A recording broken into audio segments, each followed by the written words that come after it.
We are in the city center of Thessaloniki, and we're going to go around to drive by some really important monuments of the city of Thessaloniki. Here, the street is called St. Dimitrios Street. It makes sense why, because of the church. And now we're heading towards the Turkish consulate. It is over here. And just behind the Turkish consulate, you're going to see a house. I'm going to show it to you, and I will explain more.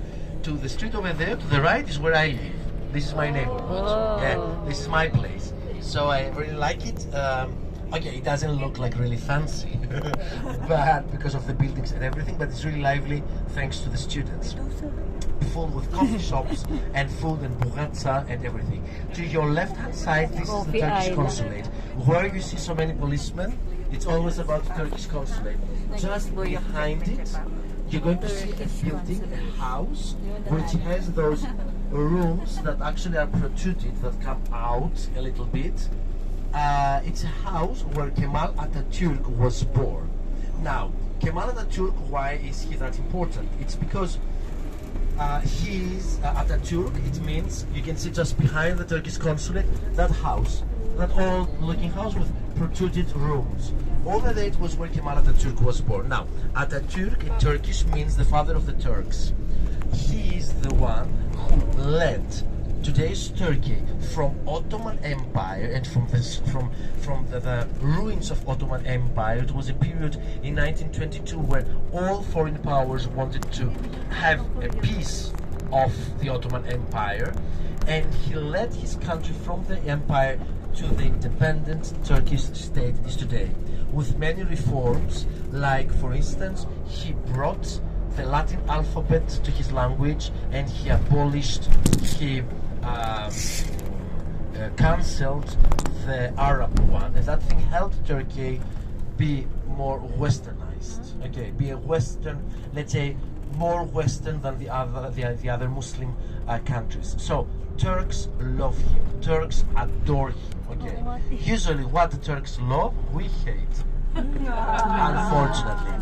So what happened was that back in 1922, even before, we had a really bad war with Turkey. Unfortunate war. I mean, all wars are bad, of course, but it was really, really bad. We lost the war, and a massacre followed. It means that 500, even before the war, from 1918 to 1922, more than 500,000 Greeks were slaughtered in the ex-Ottoman Empire, today's Turkey, in northern Turkey as well, because it was the effort of the Turks to be independent, and they wanted to get over to finish off all other religions around the area, and they wanted to be clearly a Muslim state. In that framework, what happened was that we were obliged to sign a treaty, the Treaty of Lausanne, in 1922, and it was 1923, but it took place in 1922 and 1922 with the exchange of populations, according to which both countries needed to exchange their population according to religion, not to how they felt. It meant that 500,000 Muslims of today's Greece needed to be deported and go to Turkey, and 1,500,000 Christians, mainly Greeks, had to be deported from Turkey and go to Greece. Deportation is the good word, meaning that it was not that, someone calling you and telling you, look, you need to leave, but you have 6 months time, pack your things, say goodbye to your friends, sell your belongings, and we're here to help you out, no worries. They had to do it on the spot, on that very day. Otherwise they would be killed. We have stories of people who actually left their babies because their babies would shout, they would be noisy, and this way they would be revealed, and that thing shouldn't be the case, and that's why they left them there to die. Many rapes, more than 300,000 women were raped even back then. It was a horrible period. Plus, you can imagine what a shock it was for Greece to receive. It was a country of 6 million people, to receive suddenly 1.5 million extra refugees. To house them where? To give them shelter, to give them food, how? Thank God many organizations helped out, and let's say that things got better little by little. The idea of the foreign powers was create two completely clearly national clear states.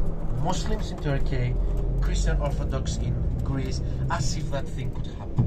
But just telling you because it was a trauma, and if it is true that traumas pass on from generation to generation, we're the third generation.